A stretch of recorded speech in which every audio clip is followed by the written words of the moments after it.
l'échec du colloque qui s'était donc terminé le 30 août. Et le lendemain, donc, sur cet échec, l'empereur Charles Quint refuse aux protestants le droit de rentrer chez eux. Mais il va se produire un autre événement qui va bouleverser les choses, c'est que Charles Quint ne parvient pas à obtenir de la papauté le point qui était important pour lui, savoir la convocation d'un concile. Et par conséquent, eh bien, les protestants n'ont plus aucune raison d'être sommés en quelque sorte de revenir dans le giron de l'Église romaine. Donc, Charles Quint en est réduit à des menaces, et passant outre à ces menaces, le 12 septembre, l'électeur de Saxe, Jean-Frédéric, quitte Augsbourg. Charles Quint ne renonce pas à obtenir le ralliement des protestants, et de lui-même, il propose un certain nombre de concessions sur des questions de détails mineurs, les apparences, les vêtements sacerdotaux, les choses semblables, mais les protestants comprennent le piège et refusent de se laisser enfermer dans cette dialectique-là. Le 17 septembre, le prince Jean veut lui aussi se retirer, Charles Quint le retient, et Jean, donc, donne 4 jours à l'empereur pour trouver une solution. Le 27 septembre,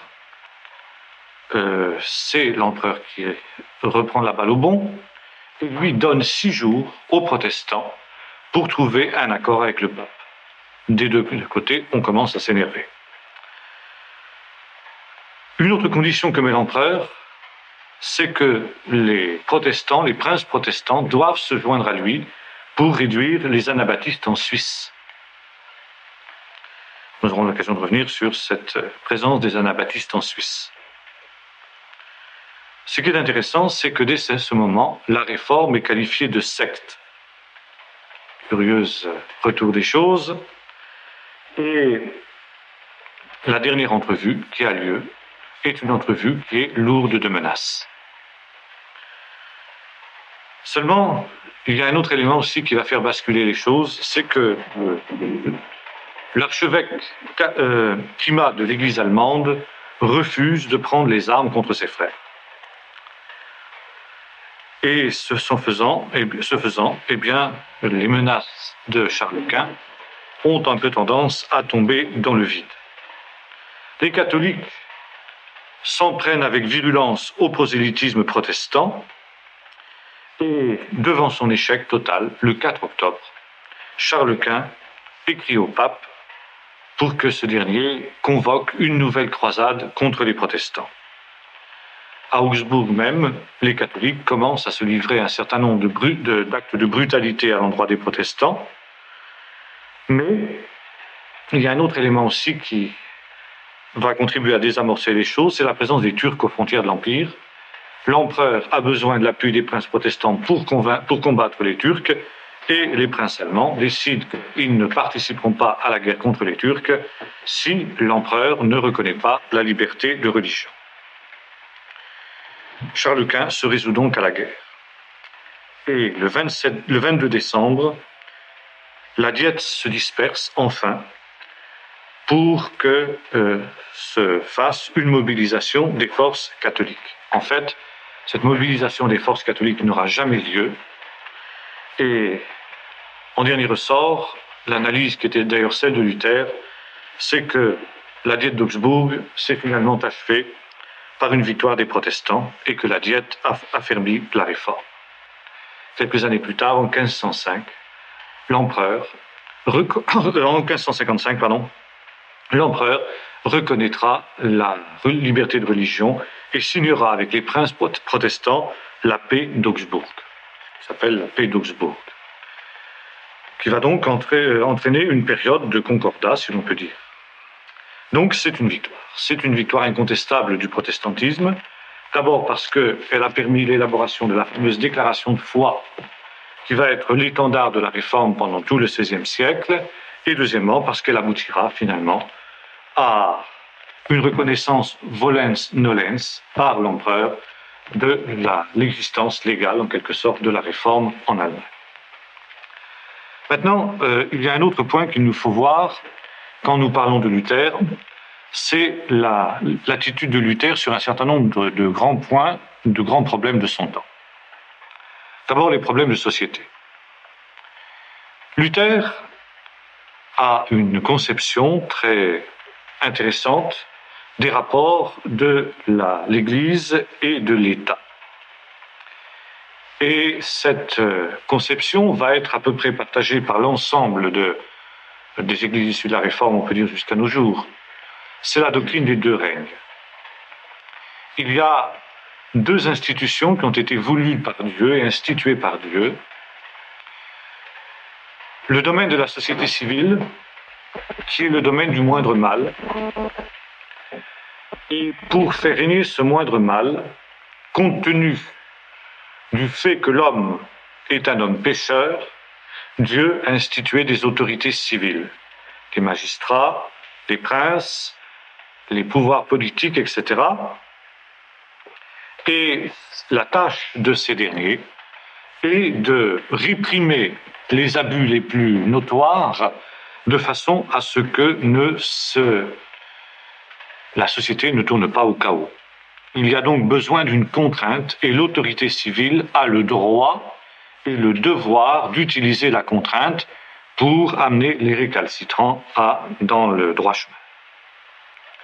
À côté de cela, il y a le domaine de l'Église, qui est aussi bien entendu une institution divine, mais qui ne doit pas se confondre avec la société civile et qui n'a pas les mêmes armes, qui n'a pas les mêmes moyens, qui elle ne doit pas employer au contraire la contrainte. En matière de foi, nul ne doit être contraint. Ça, c'est le grand point de la réforme qui, hélas, ne sera pas toujours appliqué. Mais dans la doctrine de la réforme, c'est en tout cas ainsi que les choses doivent être. Luther était aussi un homme qui croyait en l'imminence du retour de Jésus. Il croyait d'ailleurs qu'il était en quelque sorte un prophète. Il ne le disait pas ainsi, mais il croyait qu'il était un homme providentiel, suscité par Dieu, pour, en quelque sorte, hâter la fin. Et que, en quelque sorte, son ministère et le grand mouvement de réforme qui était né de son ministère était un des signes avant-coureurs de la fin. Mais cette croyance dans l'imminence de la fin ne l'amenait pas dans un illuminisme, comme ce sera celui, par exemple, des illuminés de Münster, dont nous aurons l'occasion de reparler. Et c'est lui qui disait cette fameuse phrase que nous avons souvent citée, que s'il savait que le Seigneur revenait demain, eh bien, il planterait un arbre. Luther croyait que l'Église n'avait pas à entrer dans une voie théocratique, ne devait pas donc avoir des ambitions terrestres et humaines, et que par conséquent, elle ne devait pas se mêler trop avec les pouvoirs civils. Ça, c'était la théorie, bien sûr. Nous avons vu qu'en pratique, il en était parfois autrement. Bon, c'était aussi une époque où Luther a remis en valeur, nous l'avons vu déjà aussi, la sainteté et l'honorabilité du mariage. Honorabilité qui était très contestée, tout en laissant, bien entendu, la possibilité du célibat. Bon, j'en ai parlé, je n'y reviens pas. Autre point sur lequel Luther aussi va devoir prendre position, c'est le prêt à intérêt. Nous sommes ici au XVIe siècle, nous aurons l'occasion de revoir cela, c'est l'époque des grandes découvertes. Et c'est l'époque où, par conséquent, il y a un essor du capitalisme, le capitalisme va naître. On a, chronologiquement, le capitalisme né avec la réforme. Et on a parfois prétendu que le capitalisme était une conséquence de la réforme. En fin de compte, il n'en était rien. Luther s'oppose au prêt à intérêt.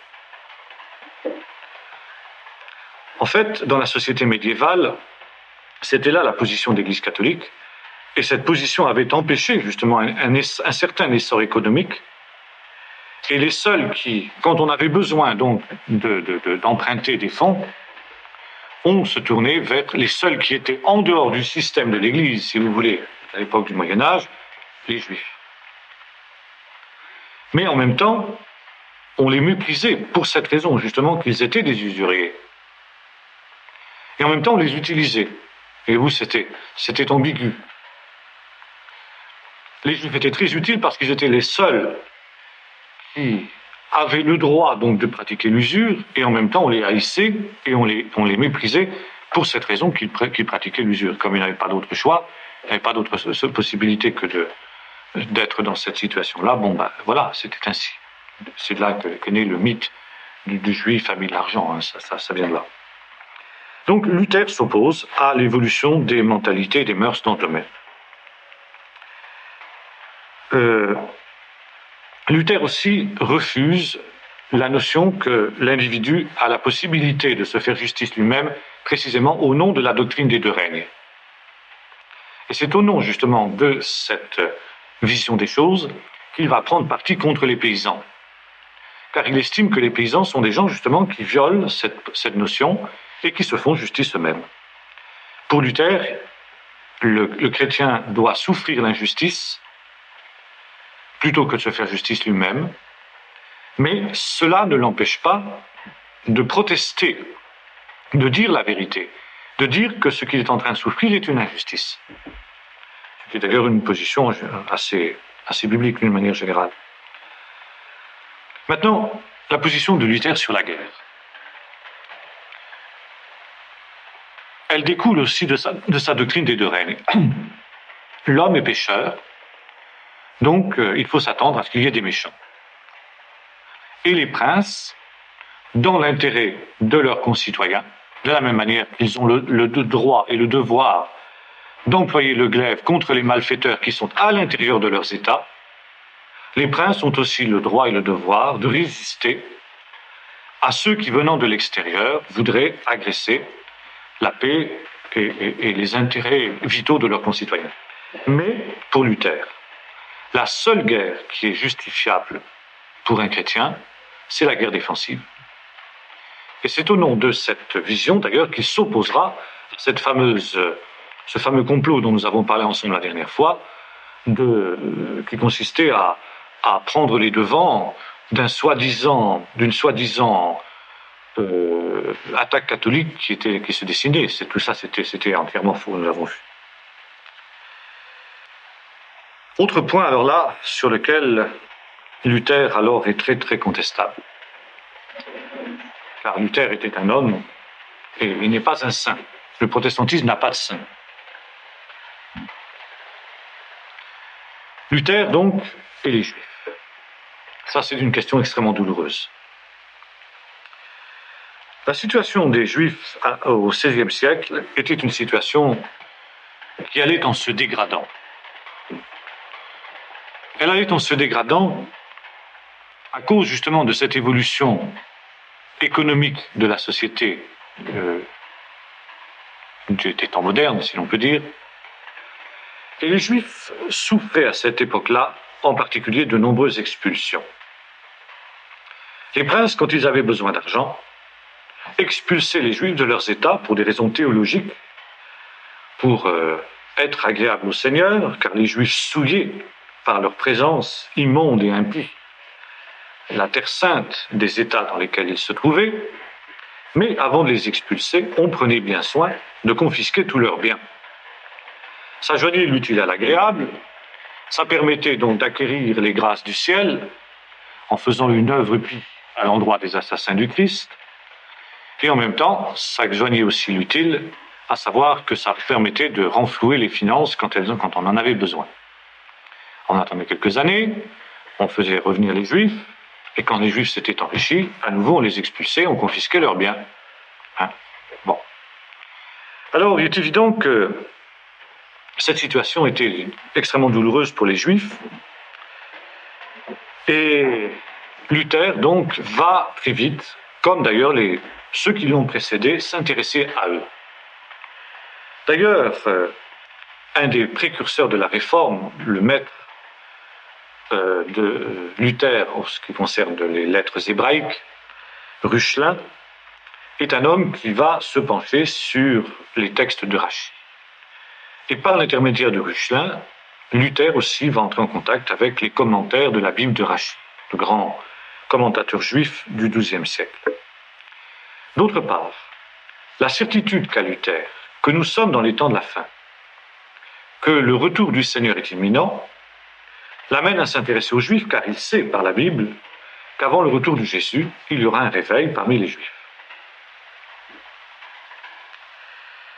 Et Luther se demande si justement ce réveil parmi les Juifs ne va pas être la réforme.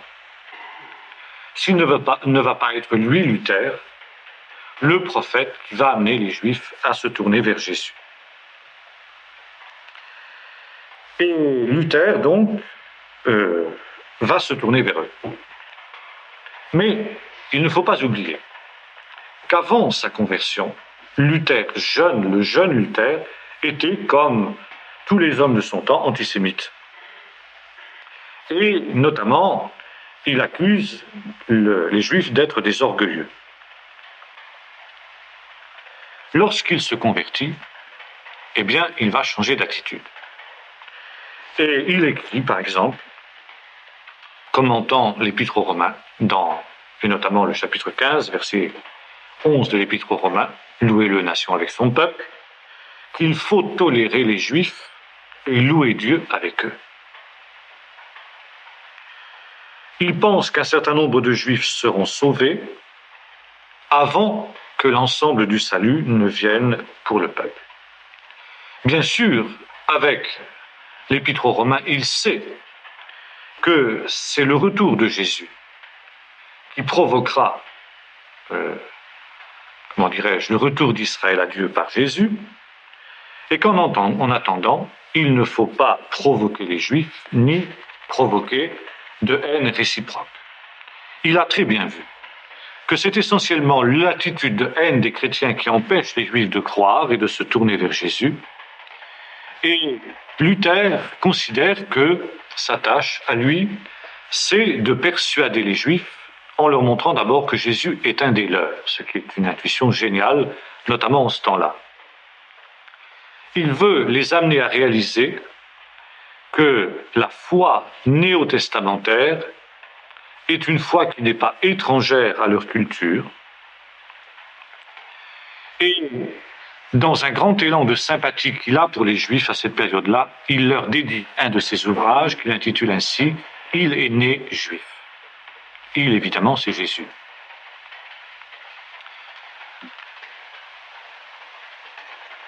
D'ailleurs, il est intéressant de noter qu'à cette période-là, un certain nombre de catholiques accusent les Juifs d'être à l'origine du mouvement de la Réforme. Seulement, les Juifs vont réagir d'une manière, je dirais, un peu négative au message de Luther, car ils sont choqués par un point, c'est celui de la justification par la foi seule.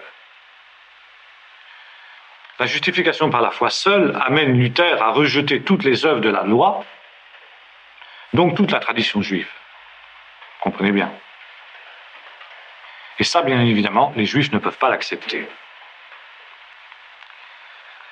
Et c'est alors que Luther va changer son fusil d'épaule complètement. Jusqu'en 1530, Luther use vis-à-vis des Juifs d'un ton conciliant, car il espère voir les Juifs se tourner vers Jésus. À partir de 1530, le ton change. Pourquoi? Que s'est-il passé? Eh bien, Luther va maintenant accuser les Juifs d'un certain nombre de choses. Premièrement, il reprend à son compte toutes les légendes qui couraient sur le compte des Juifs, au Moyen-Âge, qu'ils empoisonnent les puits, qu'ils propagent la peste, qu'ils assassinent des enfants pour prendre leur sang pour faire des matzot pour Pessah, enfin toutes sortes de choses de ce type-là. Et puis surtout, il accuse les Juifs d'être des gens qui prônent l'idée d'un règne terrestre des Juifs. Il ne veut pas d'un règne terrestre des Juifs. Il attaque violemment l'ouvrage anti-chrétien qui circulait parmi les Juifs de cette époque-là, le Toldot Yeshu, l'histoire de Jésus, qui est effectivement une histoire abominable, mais qui est une réaction antichrétienne. Et il s'oppose en particulier à un de ses amis, un Strasbourgeois, qui se nomme Capiton, qui en 1527 écrit un commentaire sur les psaumes. Ce Capiton est un homme remarquable, tout à fait intéressant, car il est le premier protestant, premier chrétien, disons, tout court, n'est-ce pas, après le Moyen-Âge, à redécouvrir la place d'Israël dans le plan du salut de Dieu. Et à ce niveau-là, Capiton doit être vraiment salué comme un homme, un véritable précurseur. Et c'est ainsi que dans son commentaire du livre des psaumes, Capiton écrit que les Juifs seront rassemblés dans leurs terres avant le retour de Jésus, qu'ils redeviendront le peuple élu. Ça, Luther ne peut pas l'accepter. Luther condamne Capiton, donc, dès 1530. Luther aussi craint que l'influence des Juifs au sein du mouvement de la Réforme n'entraîne, comme on le voit par exemple chez Servet, un rejet de la divinité de Jésus, et chez certains anabaptistes, un retour au Shabbat, au respect du Shabbat, et même à la circoncision.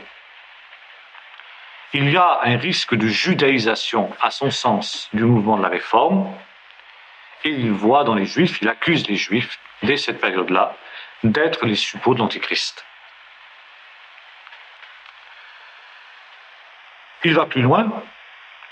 Il y a, dans les dernières années de la vie de Luther, un véritable crescendo antisémite. Il appelle les princes à expulser les Juifs de leurs États. Les princes protestants à expulser les Juifs de leurs États, ce qu'ils ne feront pas d'ailleurs.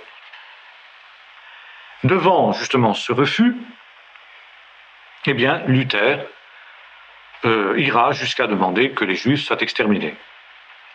Bon, il ne le fait pas dans des écrits d'une manière ostensible. À la fin de sa vie, Luther, plutôt les disciples de Luther, avaient pris l'habitude de venir respectueusement dans la salle à manger pendant que Luther prenait ses repas. Ils avaient leur petit carnet et ils notaient ce qu'on appelle les propos de table de Luther. Luther parlait librement, n'est-ce pas, pendant qu'il prenait ses repas, et on notait religieusement, n'est-ce pas, tout ce qu'il disait.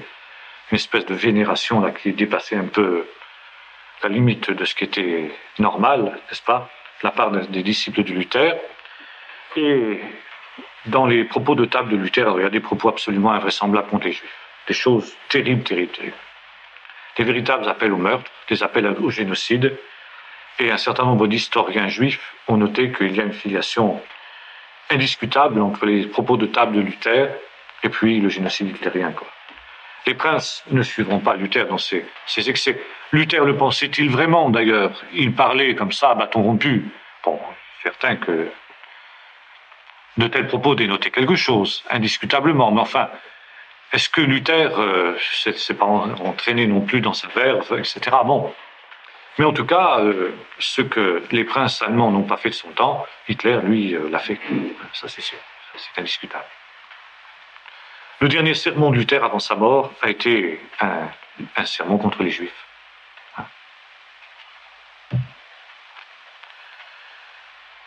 Et même certains de ses amis trouvaient que dans le domaine de l'antisémitisme, il allait trop loin. Bon, voilà, ça c'est sûr que c'est une tâche sur la vie de Luther. Néanmoins, comme nous l'avons vu avec Capiton, il y avait ça et là, dès cette époque-là, une nouvelle attitude qui commençait à poindre à l'endroit des Juifs. Luther a fait d'autres fautes.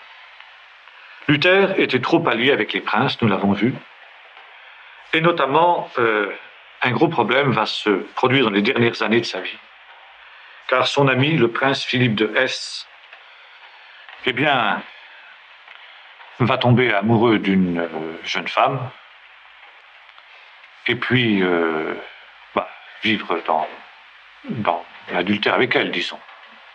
Bon. Luther, il demande à Luther de lui permettre de répudier sa femme légitime pour pouvoir épouser cette concubine, disons. Bon, Luther ne peut pas, parce que il sait bien, il respecte trop la parole de Dieu. Il ne peut pas sanctionner un divorce pour une telle raison. Et alors Luther se trouve écartelé entre, d'un côté, le désir de rester fidèle à la parole de Dieu, et d'autre part, le désir qu'il a d'être agréable à son prince, ami, protecteur et tout ce qu'on voudra. Finalement, Luther, après avoir beaucoup réfléchi, va trouver un moyen terme, et lequel il constate qu'il n'y a nulle part dans le Nouveau Testament de condamnation officielle de la bigamie, ou de la polygamie, disons. Et finalement, il conseille au prince de ne pas répudier sa femme légitime, sa première femme, mais d'épouser cette deuxième femme. Et Luther va donc marier Philippe de Hesse avec sa concubine. Bon, il le fera en secret, parce qu'il sent bien, il se sent en porte-à-faux quand même. Le secret ne sera pas gardé, et l'affaire va faire scandale. Et alors ça, évidemment, ça va faire un grand tort à la Réforme. Bon, Luther est un homme qui se rend bien compte que là, il a, comme on dirait familièrement, gaffé. Enfin, le mal est fait. On ne peut pas revenir en arrière. Luther, nous l'avons vu, était un homme qui a beaucoup écrit. Il a écrit plus de 600 titres, 600 ouvrages. Il a fait un travail théologique énorme. Et ça dans la langue du peuple, dans une langue qui était très simple, qui tranchait énormément avec celle des théologiens modernes. Il voulait être compris par le plus humble parmi ceux du peuple. Luther était un homme qui aimait à affirmer « je suis né pour combattre ». Il avait un tempérament de lutteur et jusqu'à la fin, il a fait preuve de ce tempérament de lutteur. Pas toujours, nous l'avons vu, d'une manière qui était toujours bonne, mais en tout cas, il l'a fait. Il a fait en sorte que, son ouvrage essentiel, nous l'avons vu, c'était la traduction de la Bible. De son temps, la Bible coûtait 1 semaine de travail d'un artisan. Bon, c'était encore beaucoup par rapport aux normes modernes, mais par rapport à ce qu'était le cas au Moyen-Âge, c'était quand même une énorme révolution. Ça voulait dire que la Bible était pratiquement abordable par n'importe qui, à condition de le vouloir et d'en mettre le prix. Sur ce plan-là, un Allemand sur 70 possédait la Bible en 1535. C'est quand même extraordinaire. Et ça grâce à l'œuvre de Luther. Pour Luther, la Bible devait être lue donc avec le sentiment de sa double inspiration, l'inspiration de l'auteur. Les auteurs ont été pour lui totalement inspirés, et en même temps, celui qui s'approche de la Bible, avec le lecteur qui s'approche de la Bible, avec le désir de connaître la vérité, reçoit l'inspiration du Saint-Esprit pour la comprendre. Il y a la doctrine de la double inspiration, l'inspiration de l'auteur et l'inspiration du lecteur. Luther était un homme qui avait sur lui-même et sur son œuvre un certain regard de lucidité. Et c'est ainsi que Luther pouvait affirmer « Jean-Hus a commencé à prêcher l'Évangile, et moi je l'ai fait 100 fois plus que lui ». Il ne disait pas ça par orgueil, il disait tout simplement parce que ça c'était vrai. Il disait, par exemple, « Personne ne peut nier que tout ce mouvement a commencé par moi ». Mais Luther était pourtant un homme humble. Et notamment, il s'est toujours opposé au terme luthérien. Il ne voulait pas qu'on parle de son mouvement comme du mouvement luthérien. Il disait que ça c'était quelque chose qui venait du diable. Et jusqu'à aujourd'hui d'ailleurs, les églises dites luthériennes ne s'appellent pas officiellement luthériennes. Elles s'appellent en France, par exemple, Église de la Confession d'Augsbourg. Et c'est pour plus de commodité qu'on les appelle Églises luthériennes. Mais officiellement, il n'existe pas d'église luthérienne dans le monde.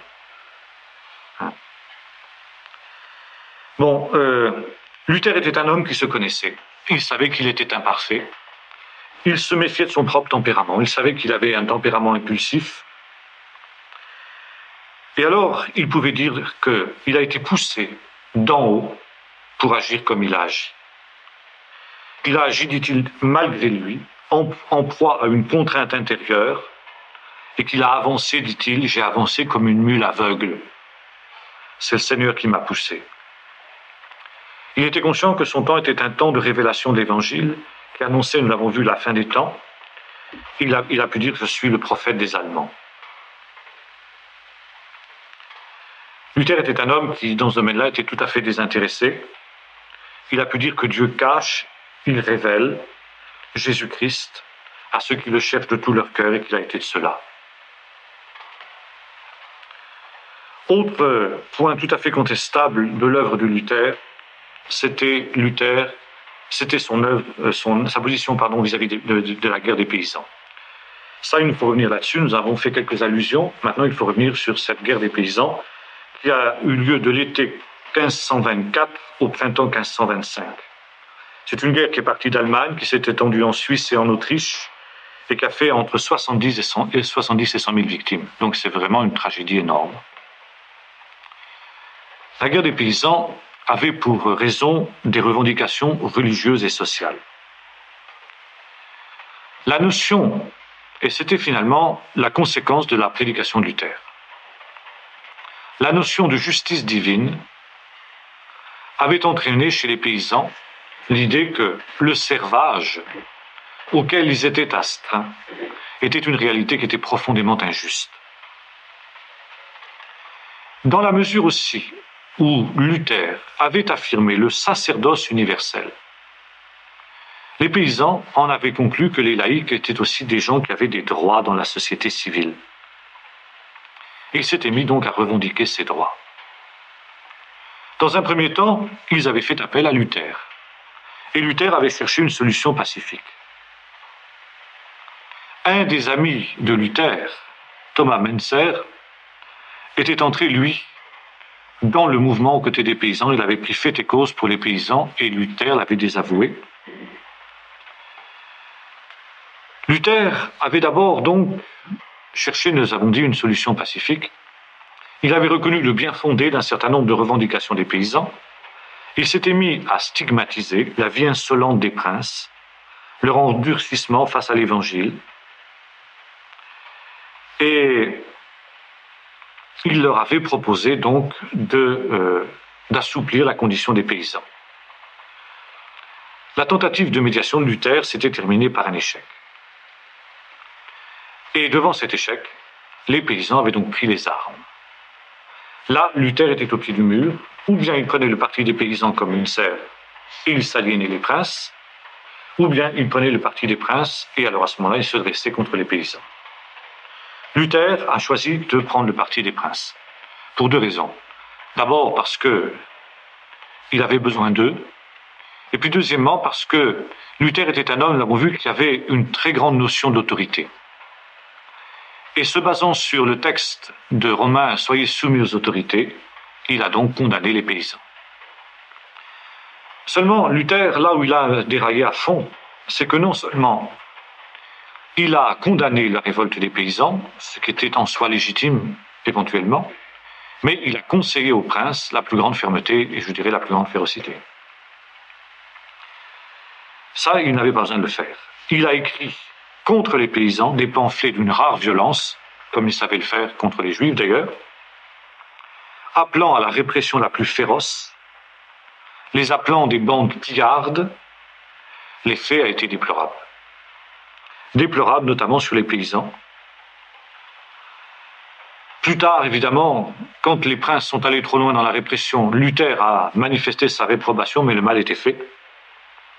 Et Luther est apparu aux yeux des paysans comme le valet des princes. Et on peut dire que dans ce domaine-là, Luther a été un très mauvais exemple pour d'autres réformateurs, par exemple Zwingli, qui nous aurons l'occasion de le voir, est allé encore beaucoup plus loin que lui dans ce domaine-là, dans le domaine politique. Luther a pu écrire, par exemple, que c'était un temps de colère et non pas de miséricorde, et que les princes devaient exercer la colère et non pas la miséricorde à l'endroit des paysans. Vous voyez comment ça allait, quoi. Bon, ça affaiblit véritablement l'impact du mouvement luthérien. Luther a cessé de paraître comme le prophète des Allemands qu'il aimait à se présenter, mais il est apparu véritablement comme un homme de parti, l'homme du parti des princes. La réforme a dès lors perdu le soutien des paysans, mais elle a continué à se propager dans les classes moyennes. Autre point, Luther et la papauté. Luther, nous l'avons vu, avait longtemps hésité à se dresser contre la papauté, et notamment à cause du texte de Matthieu 16, verset 18, « Tu es Pierre, et sur cette pierre je bâtirai mon Église ». Et ce n'est que lorsqu'il a été convaincu que le pape était véritablement l'Antichrist qu'il a revu sa position. Et alors là, Luther a fait une exégèse très profonde de ce texte de Matthieu 16, et il a conclu que la pierre n'était pas Pierre, la personne de Pierre, mais la parole sur laquelle, justement, Pierre s'était appuyé pour confesser Jésus-Christ. La pierre est donc la parole totalement inspirée, qui n'est pas seulement la parole de Pierre, mais également la parole des autres disciples. Et que par conséquent, dans la mesure où une Église s'appuyait sur la parole, elle était véritablement l'Église, que si le pape s'était appuyé sur la parole, il aurait pu éventuellement se réclamer de cette parole, mais dans la mesure où il violait cette parole, il ne pouvait plus s'en réclamer. Quant au pouvoir des clés, ce pouvoir des clés, il constate, n'est pas donné au seul Pierre, mais aux autres apôtres. Et pour lui, les clés, c'est précisément le pouvoir de confesser la foi qui est conforme à l'Écriture. Le rocher sur lequel l'Église est construite est la confession de foi de Pierre en tant que représentant de l'Église tout entière. Et c'est l'Église qui a le pouvoir des clés. Même si Pierre peut effectivement jouir d'une certaine primauté, dit Luther, notamment dans le collège des 12. Il n'est en rien supérieur aux autres apôtres et il n'est rien dit de ses successeurs. Et ses successeurs ne peuvent pas, ces soi-disant successeurs, ne peuvent pas se réclamer de la primauté de Pierre. Néanmoins, dans la mesure où le pape aurait été un homme qui aurait respecté la parole de Dieu, Luther était prêt à lui reconnaître une primauté d'honneur au service de l'unité, ce qui avait été réclamé par exemple au moment de la confession d'Augsbourg, du colloque d'Augsbourg. Bon, dans la mesure où le pape ne pouvait pas du tout accepter évidemment cette définition de son ministère, ça a échoué. Donc si vous voulez, nous pouvons dire que Luther a été un homme de son temps. Luther est un homme qui a été un grand homme de Dieu, un grand homme de foi. Je crois qu'il faut le reconnaître. Un homme d'un courage extraordinaire. Il est un homme qui a osé se dresser, comme il le dit lui-même, poussé par une force surhumaine, par l'Esprit de Dieu. Il a osé se dresser devant cette formidable forteresse qu'était l'Église catholique de son temps. Et le faire tout seul. Et je crois qu'il faut que nous gardions devant nos yeux l'image de cet homme qui, donc à la diète de Worms, s'était dressé devant tout seul, le petit moine là-bas, devant l'empereur, les représentants du pape, les cardinaux, les princes de l'Empire qui étaient là, n'est-ce pas? Et sommé de se rétracter, cet homme qui dit, eh bien, je suis prisonnier de ma conscience, je ne le peux pas. Hein? Il fallait avoir du courage pour dire une chose pareille. Hein? Il fallait avoir du courage. Donc c'est vraiment un grand homme de Dieu. Mais c'était un homme. Il avait ses limites, il avait ses failles, il avait ses faiblesses, il avait son tempérament, il avait ses erreurs. Hein? Et ça aussi, il faut avoir le courage de le reconnaître. C'était un homme intolérant, comme beaucoup d'hommes de son temps. C'était un homme grossier. Les propos de table sont bardés de grossièreté à faire rougir un corps de garde. Hein? Ça, c'est sûr. Mais c'était un homme que Dieu a utilisé. C'est un homme par lequel Dieu a su se glorifier. Il était conscient qu'il fallait que d'autres poursuivent sur ce trajet-là. Il dit qui est Luther, il dit finalement rien qu'un instrument, comme dit une mule que Dieu a utilisée. Il était conscient de ça. Et pourtant, il était capable de dire, eh bien, c'est par moi que ça s'est fait quand même, je suis le prophète des Allemands. Hein. Il avait un regard assez juste sur lui-même. Ça, c'est assez. Il faut lui rendre aussi cette justice-là. La réforme se répandra donc pendant tout le restant de sa vie en Allemagne. Et Luther va mourir donc le 18 février 1546 à l'âge de 63 ans.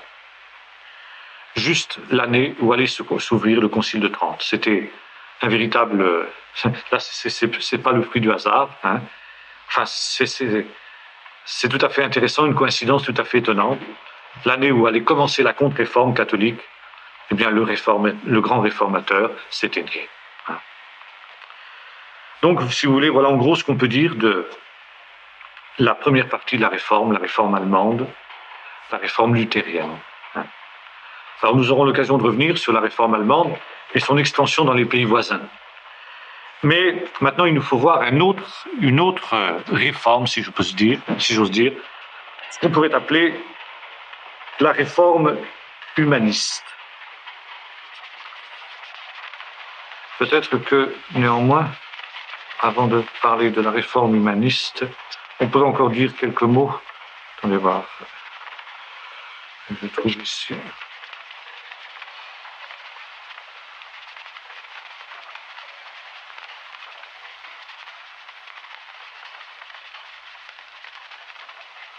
Pas eu le temps de se préparer ce soir parce que, hélas.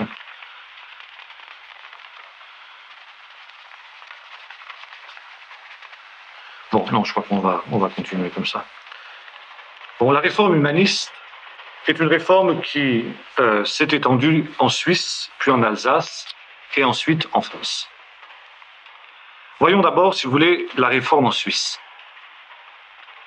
La réforme en Suisse a eu pour centre Zurich, et le réformateur le réformateur de Zurich, Zwingli. Zwingli était un prêtre, un clerc comme Luther, mais un homme qui était marqué par la réforme humaniste, par des gens comme Érasme, alors que nous l'avons vu, Luther n'avait pas du tout été marqué par l'humanisme.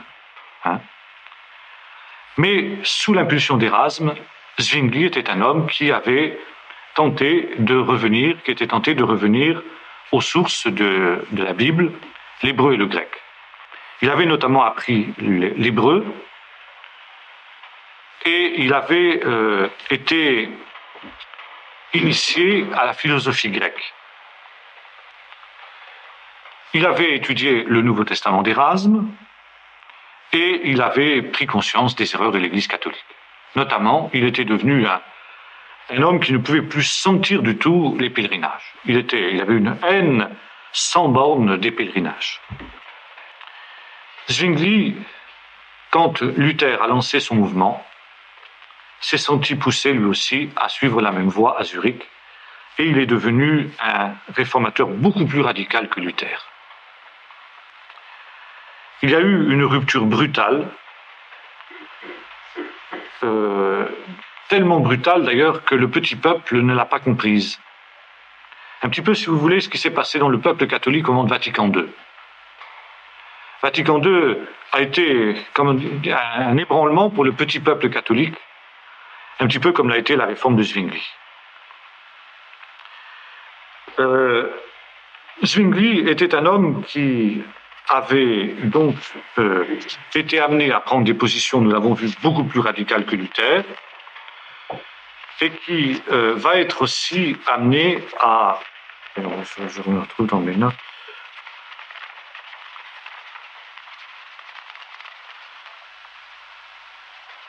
Qui va être amené effectivement à intervenir beaucoup plus loin que Luther ne l'avait été. Il y a en Suisse 3 époques d'expansion de la réforme, donc qui correspondent aussi avec 3 zones de la Suisse. C'est en 1519 que Zwingli va lancer le mouvement de la réforme à Zurich. Ce mouvement de réforme va durer jusqu'en 1526. À partir de 1526 jusqu'en 1532, la réforme va gagner le centre de la Suisse, et notamment la ville de Berne. Et c'est en 1526 que va arriver à Berne, pendant l'hiver 1526-1527, un jeune homme qui vient comme précepteur d'école, comme maître d'école. Il se présente comme maître d'école sous un pseudonyme, sous le pseudonyme d'Ursanus. Pourquoi Ursanus? Ça vient d'Ursus, en latin, ça veut dire l'ours. parce que l'emblème de la ville de Berne est un ours. En fin de compte, le véritable nom de cet instituteur était Guillaume Farel. Guillaume Farel était un ami de Lefebvre d'Étaples, qui était un des réformateurs strasbourgeois. Et lorsque Lefebvre d'Étaples et ses amis avaient quitté Strasbourg pour revenir en France, Farel, lui, était tout simplement allé en Suisse dans l'intention de prêcher la réforme. Il est donc arrivé à Berne et très prudemment, il avait sollicité un poste de maître d'école en attendant que le Seigneur lui ouvre une porte. C'est alors qu'à Zurich, une controverse a éclaté au sujet de la Sainte Seine. Zwingli avait prêché donc la réforme et il s'était élevé notamment dans une fameuse prédication contre la présence réelle dans la messe. Le Grand Conseil de la ville de Zurich avait donc décidé que le dimanche suivant serait organisée une disputation sur cette question de la Sainte Seine et qu'on déciderait. Donc, Ursanus, alias Guillaume Farel, s'était rendu à Zurich pour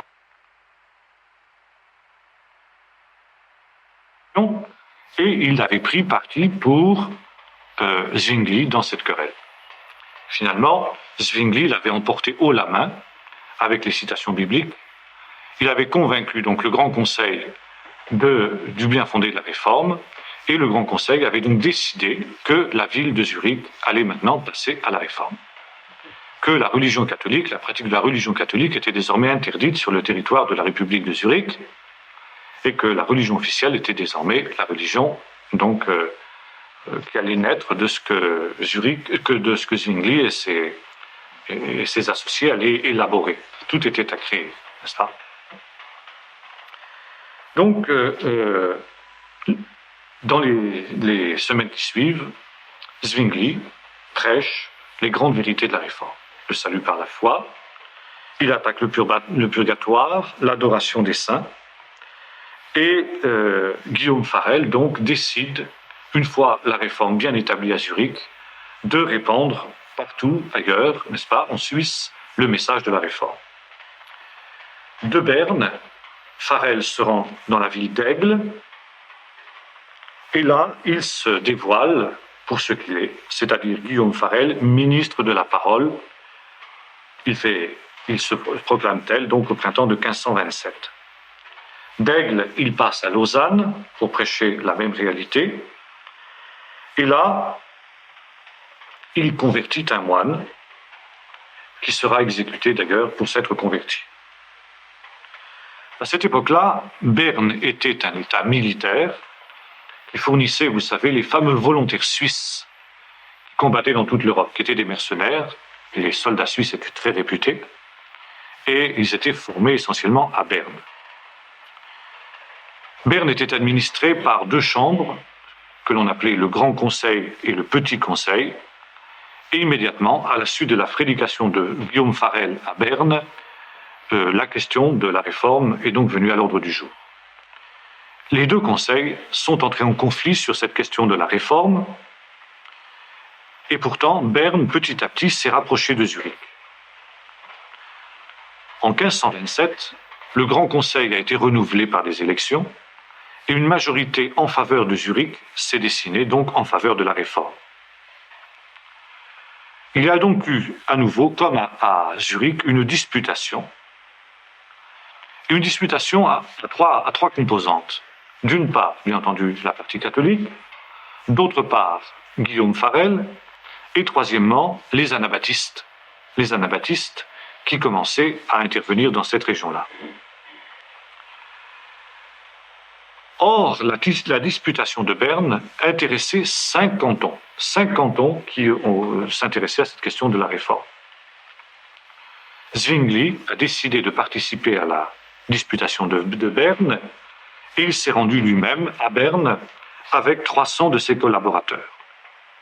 Il est arrivé à Berne le 9 juillet. La conférence a eu lieu dans l'église des Cordeliers de Berne.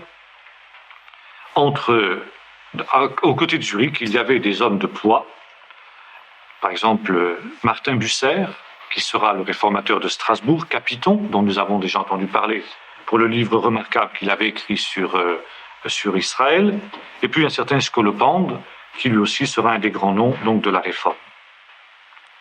C'était un fribourgeois qui défendait les positions romaines, et il était décidé que dans la disputation, on ne devrait tirer des arguments que de l'Écriture. Autant dire que la chose était bouclée d'avance, et on pouvait d'avance dire quelle serait l'issue de la disputation. Le 7 janvier 1528, la disputation donc a commencé en grande pompe, et le 19 janvier, Zwingli a prêché dans la cathédrale de Berne au moment où un prêtre s'apprêtait à célébrer la messe. À la suite de la prédication de Zwingli, ce prêtre a été convaincu, il s'est dépouillé de ses vêtements sacerdotaux, il est venu s'agenouiller devant l'autel en disant qu'il adoptait la réforme. Le dimanche 22, le dimanche suivant, la messe était complètement abolie sur le territoire de la République de Berne.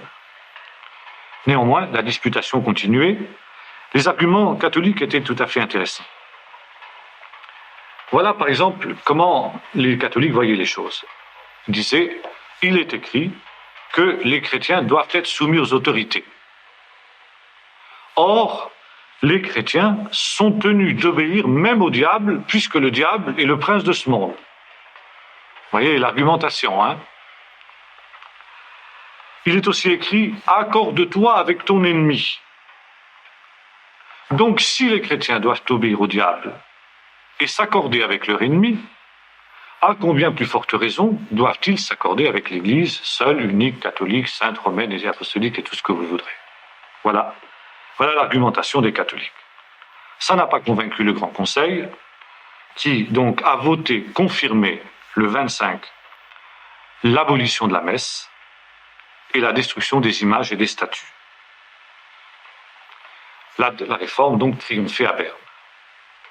Et le 28 janvier, Zwingli a fait dans la cathédrale de Berne un dernier sermon sur le thème suivant « N'abandonnez pas Jésus-Christ. Soyez fidèles à Jésus-Christ ».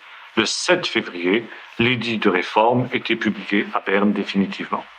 Avec cet édit, on interdisait les jeux, les danses, les vêtements déshonnêtes, les maisons de prostitution, et un consistoire était nommé pour veiller à l'application de ces mesures et sur les bonnes mœurs.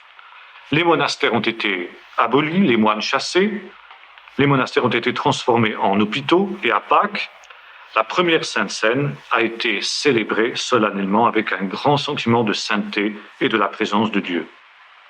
C'était véritablement le réveil.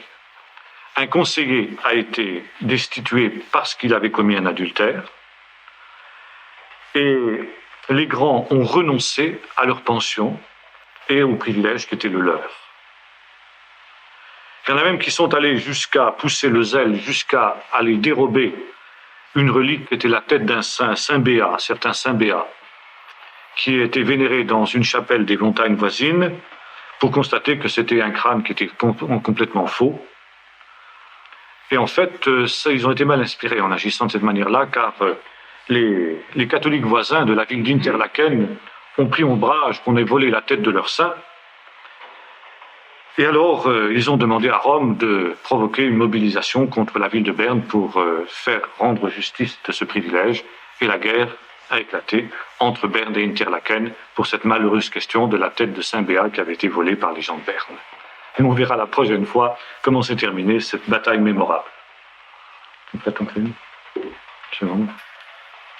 que vous avez des questions à poser là-dessus ?